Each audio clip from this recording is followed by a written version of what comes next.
Bonjour les amis, aujourd'hui nous allons parler de deux secrets que vos employeurs vous cachent généralement lorsqu'ils s'engagent dans une procédure de rupture conventionnelle avec vous.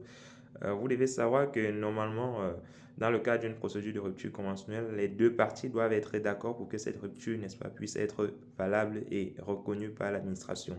Mais parfois, il arrive que l'employeur, il impose, il pousse le salarié à signer le certificat de rupture conventionnelle malgré lui. Donc là, dans ce cas, on est en présence d'un vice de consentement. Et donc, dans ce cas, même si la rupture conventionnelle est homologuée par l'administration par la suite, le salarié peut demander sa requalification en licenciement sans cause réelle et sérieuse. Et dans ce cas, il percevra derrière des indemnités qui sont généralement versées dans le cas d'un licenciement sans cause réelle et sérieuse. Donc, l'application du barème Macron. Je vous laisse aller regarder ce que c'est que le barème Macron. Ensuite, il y a un autre droit qui est assez intéressant.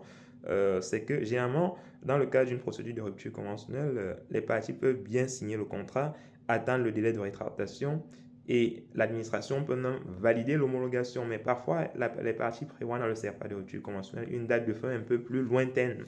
Est-ce qu'entre la date d'homologation et la date de fin du contrat, si le salarié commet une faute grave, l'employeur peut le licencier pour cette faute? Bien évidemment, l'employeur peut licencier le salarié dans cet intervalle-là. Et donc, la rupture conventionnelle, n'est-ce pas, deviendra normalement caduque, quoi. Mais dans ce cas, que se passe-t-il?